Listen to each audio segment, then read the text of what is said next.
밤 11시 38분 텔레비전 화면 속 속보 자막이 흘렀다. 마포구 재건축 현장 붕괴 사고, 안전요원 1명 사망. 화면이 확대되었다. 현장 사진, 무너진 콘크리트 더미, 그리고 희생자의 얼굴. 26살 이민준. 심장이 멈췄다. 리모컨이 손에서 미끄러졌다. 바닥에 떨어지는 소리가 멀리서 들렸다. 몸이 앞으로 쏠렸다. 무릎이 소파를 벗어나 바닥에 닿았다. 민준이었다. 늦둥이 아들. 오늘 아침 작업복을 입고 나가던 그 아이. 숨을 쉴 수가 없었다. 폐가 돌덩이처럼 무거웠다. 눈앞이 흐려졌다. 눈물이 아니었다. 시야 자체가 일그러졌다. 3년 전에도 이랬다. 남편 재훈이 심장마비로 쓰러졌을 때, 구급차가 떠나고 병원 복도에 혼자 남았을 때, 61살 그렇게 갑자기 세상을 떠났다. 그때는 민준이가 있었다. 23세 아들이 어머니 곁을 지켰다. 그 존재 덕분에 3년을 버텼다. 이제 그마저 없다. 64세 나이에 완전한 고독이 찾아왔다. 시계는 자정을 넘어서고 있었다. 텔레비전은 이미 다른 뉴스를 전하고 있었다. 세상은 빠르게 돌아갔다. 하지만 이 집안의 시간은 정지해 있었다. 민준이 방문을 열었다. 침대 시트는 정돈되어 있었고 책상 위에는 안전모가 놓여 있었다. 옷장문이 반쯤 열려 있었다. 어제 급하게 작업복을 꺼내 입던 흔적. 벽에 걸린 가족 사진을 응시했다. 재훈과 민준, 그리고 웃고 있던 과거의 나. 사진 속 세 사람은 모두 행복해 보였다. 하지만 그중 2명은 이제 없다. 무릎이 꺾였다. 바닥에 주저앉았다. 목구멍에서 소리가 터져 나왔다. 비명도 울음도 아닌 무언가. 그 순간이었다. 등 뒤에서 공기가 움직였다. 온도가 변했다. 차가운 방 안에 따뜻한 기운이 스며들었다.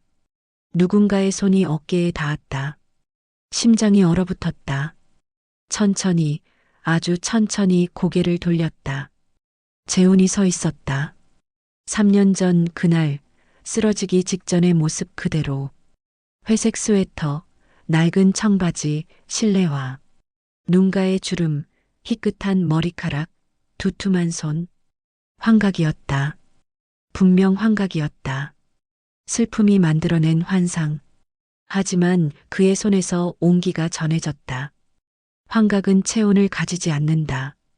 재훈은 무릎을 굽혀 눈높이를 맞췄다. 그의 눈동자가 촛불처럼 흔들렸다. 떨림. 그것은 실제 하는 감정이었다. 입술이 움직였다. 목소리가 흘러나왔다. 기억 속 그 억양, 그 톤. 저 세상에서 본다고 했다. 당신이 울고 있는 모습을, 민준이를 떠나보내며 무너지는 모습을. 3년 동안 혼자 견디는 모습도, 밤마다 베개를 적시는 모습도, 거울 앞에서 늙어가는 자신을 바라보며 한숨 쉬는 모습도 모두 봤다고. 그런데 오늘 민준이가 죽었다는 것도 알았다고 했다. 텔레비전 속보를 보며 무너지는 당신을, 바닥에 주저앉아 비명을 지르는 당신을, 완전히 혼자가 된 당신을 그 순간 깨달았다고 했다. 이건 막을 수 있는 일이었다는 것을. 사고는 오늘 오후에 일어났지만 시간은 되돌릴 수 있다는 것을. 하루 전으로, 민준이가 현장에 가기 전으로 당신이 2번 무너지는 것을 볼 수 없었다고 했다. 남편을 잃고 아들마저 잃고 완전히 홀로 남겨지는 것을. 그래서 간청했다고 했다. 애원했다고 했다. 단 하루만 돌아가게 해달라고. 볼 수만 있게 해달라는 게 아니라 만질 수 있게 해달라고. 말할 수 있게 해달라고. 구할 수 있게 해달라고. 그랬더니 허락되었다고 했다. 단 하루. 해가 뜨고 지는 시간. 그 안에 모든 것을 바로잡아야 한다는 조건으로. 재훈의 목소리는 떨렸다. 눈에서 눈물이 흘렀다. 3년 동안 당신 곁을 지키지 못한 것 미안하다고 했다. 하지만 오늘만큼은, 이 하루만큼은 남편으로서, 아버지로서 해야 할 일을 하겠다고 했다. 정신이 혼미했다. 현실과 비현실의 경계가 무너졌다. 하지만 그의 손은 여전히 따뜻했고 눈빛은 여전히 진지했다. 믿을 수밖에 없었다. 아니, 믿고 싶었다. 이것이 마지막 기회라면, 이것이 정말 기적이라면. 재훈이 먼저 일어서며 손을 내밀었다. 그 손을 잡았다. 거칠고 익숙한 손바닥의 감촉. 3년 동안 잊지 못했던 그 느낌. 함께 일어섰다. 재훈은 손을 놓지 않았다. 그리고 천천히 집안을 둘러보기 시작했다. 마치 무언가를 찾는 듯한 눈빛이었다. 재훈은 거실 시계를 바라봤다. 오전 1시 17분. 그리고 다시 나를 바라봤다. 그의 눈에서 무언가 결심하는 빛이 보였다. 천천히 내 앞으로 다가왔다. 그리고 내 손을 잡았다. 3년 만에 느끼는 그 손의 감촉. 거칠고 따뜻하고 익숙했다. 하지만 동시에 낯설었다. 죽은 사람의 손이었으니까. 재훈은 한참 동안 내 손을 들여다봤다. 손등을 천천히 쓰다듬었다. 주름 하나하나를 따라가는 손길이었다. 마치 지도를 읽듯이. 38년 전 처음 손을 잡았을 때 이 손은 부드러웠다. 26의 손. 하지만 지금은 주름으로 가득했고 핏줄이 튀어나와 있었고 검버섯이 몇 개 생겨 있었다. 손가락 마디는 두꺼워졌고 손톱은 거칠어졌다. 재훈은 그 변화를 천천히 더듬었다. 세월의 흔적을, 혼자 버틴 시간의 상처를. 그의 눈에서 눈물이 흘렀다. 소리 없이 그저 눈물만. 입술이 떨렸다. 말이 나오려다 멈췄다.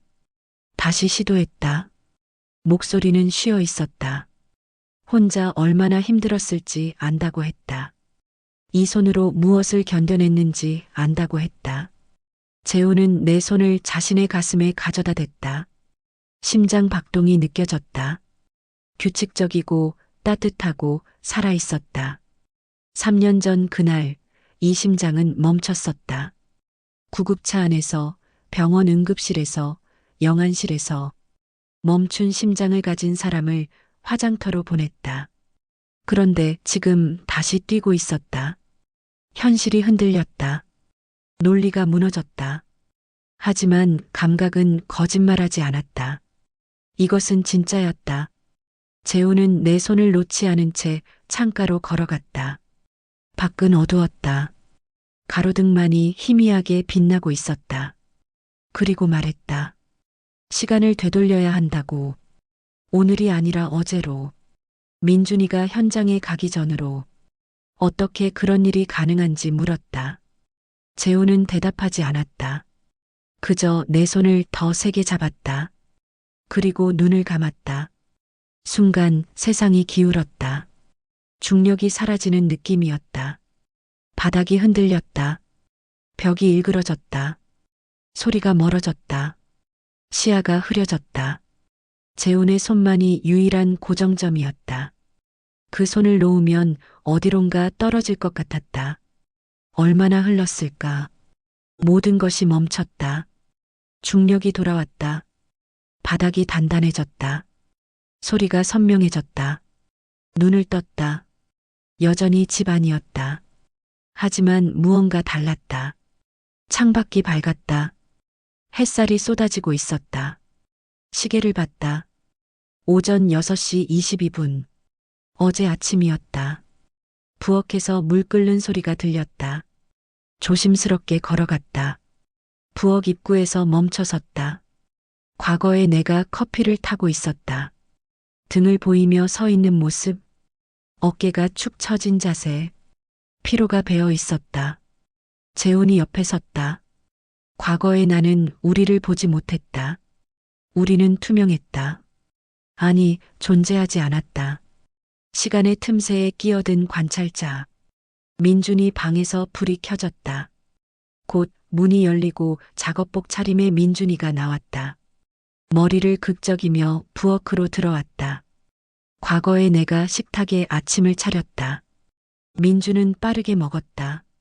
시계를 힐끗거리며 서두르는 모습이었다. 현장 점검이 있다고 했다. 일찍 가야 한다고 했다.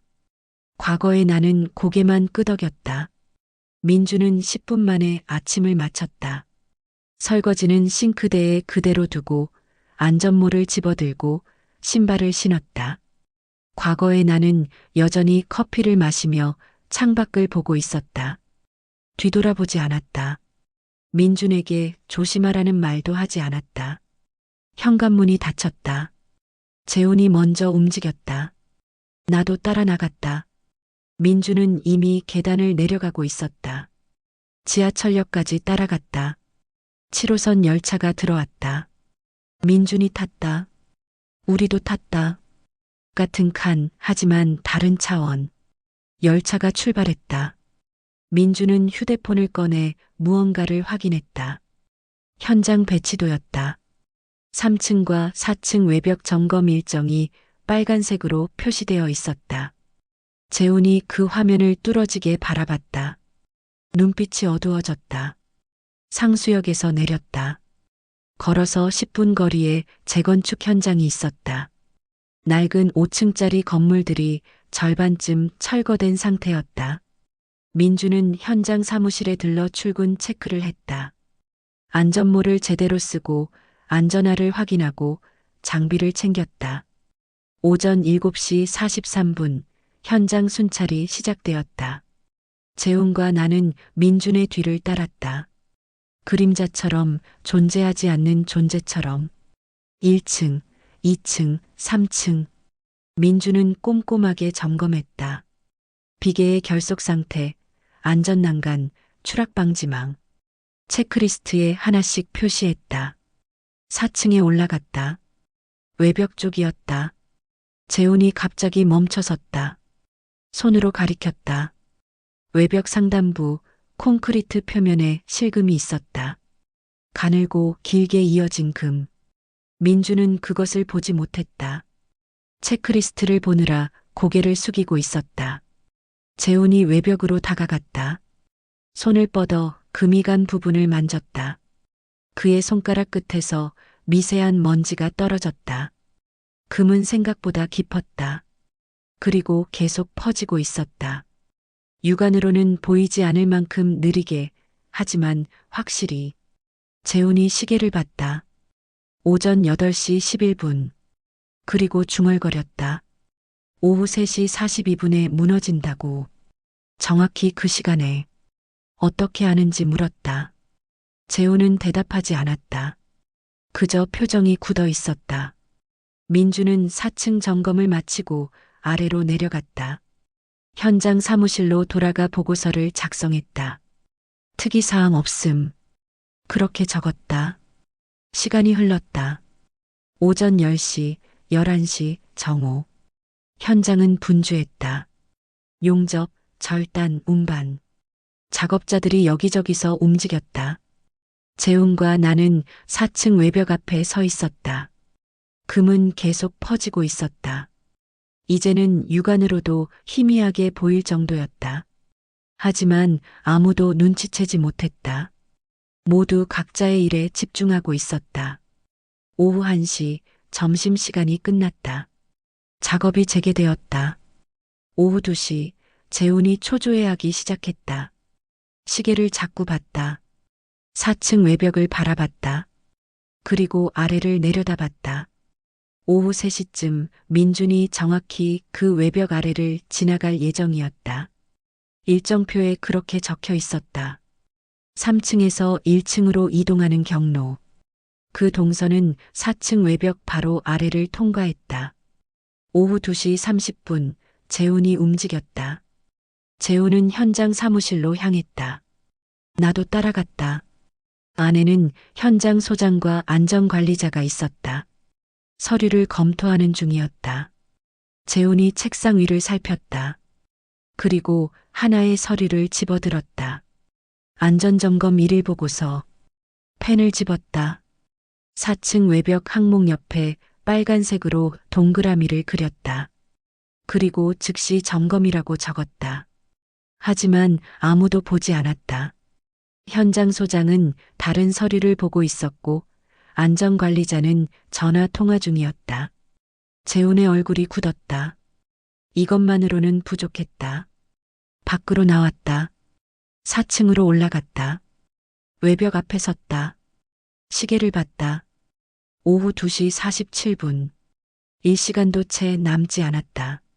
재훈은 외벽에 손을 댔다. 그리고 밀었다. 힘껏 밀었다. 벽이 흔들렸다. 작은 돌 조각이 떨어졌다. 아래서 누군가 소리쳤다. 위를 올려다봤다. 재훈은 계속 밀었다. 더 큰 조각이 떨어졌다. 콘크리트 파편이 비계에 부딪히며 소리를 냈다. 작업자 몇 명이 모여들었다. 위를 가리켰다. 수군거렸다. 하지만 충분하지 않았다. 작업은 멈추지 않았다. 재훈이 더 세게 밀었다. 온 힘을 다해. 손바닥이 벽에 박혔다. 금이 더 벌어졌다. 벽 전체가 흔들렸다. 큰 덩어리가 떨어졌다. 3층 비계를 강타했다. 이번에는 달랐다. 현장 소장이 뛰어나왔다. 위를 올려다보고 얼굴이 새하얘졌다. 호루라기를 불었다. 긴급 대피 신호. 작업이 멈췄다. 작업자들이 비계에서 내려오기 시작했다. 민준도 서둘러 아래로 향했다. 오후 3시 15분 현장은 비었다. 모두 안전거리 밖으로 대피했다. 구조 전문가가 도착했다. 4층 외벽을 점검하기 시작했다. 망원경으로 센서로 직접 올라가서 결과는 명확했다. 붕괴 위험, 즉시 보강 또는 철거 필요. 오후 3시 42분. 굉음이 울렸다. 4층 외벽 상단부가 무너졌다. 콘크리트 덩어리들이 쏟아졌다. 정확히 민준이 지나갈 예정이었던 그 자리로 먼지구름이 피어올랐다. 충격음이 울렸다. 땅이 흔들렸다. 하지만 그 아래에는 아무도 없었다. 민준은 안전거리 밖에서 그 장면을 지켜봤다. 얼굴이 창백했다. 손이 떨렸다. 만약 대피하지 않았다면, 만약 호루라기가 울리지 않았다면, 지금쯤 그 콘크리트 더미 아래에 있었을 것이다. 재훈이 나를 바라봤다. 숨을 헐떡였다. 온몸이 떨리고 있었다. 해냈다. 민준을 구했다. 나는 떨렸다. 무릎에 힘이 풀렸다. 재훈이 나를 붙잡았다. 우리는 서로를 의지하며 서 있었다. 먼지가 가라앉았다. 현장은 폐쇄되었다. 조사팀이 도착했다. 민준은 일찍 퇴근했다. 우리는 그를 따라 집으로 갔다. 민준은 침대에 누워 천장을 바라봤다. 충격에서 벗어나지 못한 표정이었다. 만약 대피하지 않았다면 어떻게 되었을까? 그 생각이 그를 무겁게 짓눌렀다. 재훈이 창밖을 바라봤다. 해가 기울고 있었다. 석양이 붉게 물들었다. 시계는 오후 6시를 넘어서고 있었다. 하루가 끝나가고 있었다. 재훈이 내 손을 잡았다. 말없이 밖으로 나갔다. 계단을 내려가 근처 공원으로 향했다. 벤치에 앉았다. 석양을 마주했다. 한참 동안 침묵이 흘렀다. 재훈은 여전히 내 손을 잡고 있었다. 엄지손가락으로 손등을 쓰다듬었다. 주름을 따라, 핏줄을 따라. 입을 열었다. 목소리는 낮았다. 더 살다가 오라고 했다. 20년쯤, 아니 더 오래 살다가 오라고 했다. 민준이를 키우고, 손자를 보고, 그 아이가 자라는 것도 보고, 머리가 새하얗게 새고, 주름이 더 깊어지고, 허리가 굽을 때까지 나는 그의 손을 더 세게 잡았다. 목이 메었다. 싫다고 했다. 혼자는 싫다고 했다. 당신과 함께 가고 싶다고 했다. 이 손을 놓고 싶지 않다고 했다. 재훈이 고개를 저었다. 천천히 단호하게. 안 된다고 했다. 아직은 안 된다고 했다. 당신은 더 살아야 한다고 했다. 민준이 곁에 있어줘야 한다고 했다. 자기는 괜찮다고 했다. 저쪽에서 잘 살고 있다고 했다. 아프지 않고 외롭지 않고 평화롭다고 했다. 그러니 서두르지 말라고 했다. 기다리고 있겠다고 했다. 아무리 오래 걸려도 10년이든 20년이든 30년이든 당신이 충분히 살다가 더 이상 아쉬움이 없을 때 오면 된다고 했다. 그때 다시 만나자고 했다. 그때는 영원히 함께 있을 수 있을 거라고 했다. 다시는 떨어지지 않을 거라고 했다. 눈물이 흘렀다. 멈출 수 없었다. 재훈의 눈에서도 눈물이 흘렀다. 나는 그의 옆모습을 바라봤다. 석양빛에 물든 그의 얼굴. 3년 전에도, 10년 전에도, 30년 전에도 보았던 그 윤곽. 고맙다고 말했다. 오늘 하루를 줘서, 그리고 기다려줘서, 꼭 갈게, 조금만 기다려달라고. 재훈이 고개를 돌려 나를 바라봤다. 눈이 젖어 있었다. 하지만 미소를 짓고 있었다. 손을 놓지 않았다. 마지막까지. 석양이 완전히 졌다. 하늘이 보라빛으로 물들었다. 어둠이 내렸다. 재훈의 몸에서 빛이 났다. 희미하고 부드러운 빛. 윤곽이 흐려지기 시작했다. 손의 감촉이 약해졌다. 온기가 식었다. 무게가 사라졌다. 눈을 감지 않았다. 끝까지 지켜봤다. 그가 사라지는 순간까지. 빛이 꺼졌다. 손이 텅 비었다. 혼자였다. 벤치에 혼자 앉아 있었다. 하지만 가슴은 따뜻했다.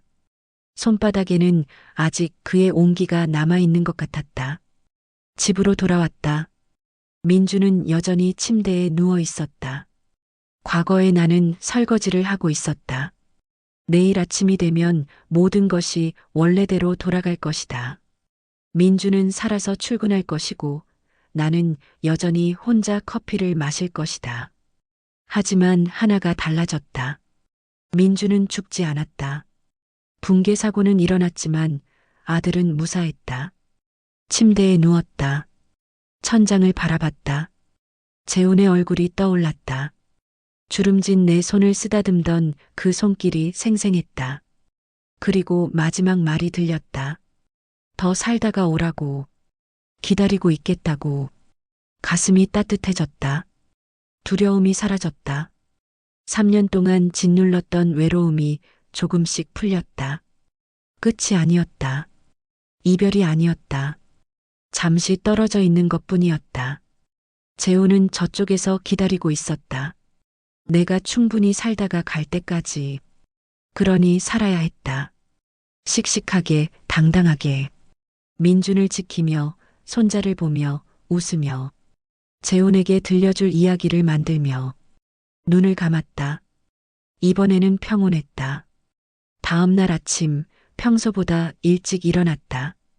부엌으로 가서 커피를 탔다. 민준이 방에서 나왔다. 어제와는 다른 표정이었다. 무언가 깨달은 듯한 얼굴. 아침을 먹으며 말했다. 어제 현장에서 이상한 일이 있었다고. 벽이 저절로 무너졌다고. 마치 누군가 미리 알려준 것 같았다고. 커피를 마시며 고개를 끄덕였다. 그리고 말했다. 누군가 지켜주고 있나 보다고. 우리를. 민준이 고개를 끄덕였다.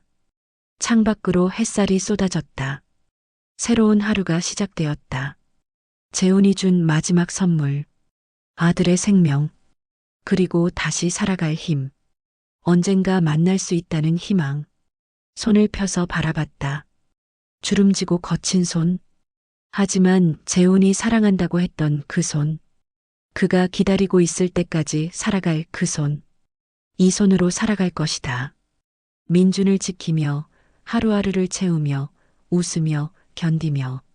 그리고 언젠가 충분히 살았다고 느껴질 때 재혼에게 돌아갈 것이다. 사랑은 시간을 거스르고 죽음을 넘어선다. 하루라는 기적이 그것을 증명했다. 그리고 기다림이라는 약속이 다시 살아갈 이유가 되었다. 이 이야기가 마음에 드셨다면 구독과 좋아요 눌러주세요. 여러분의 응원은 제게 매우 큰 힘이 됩니다.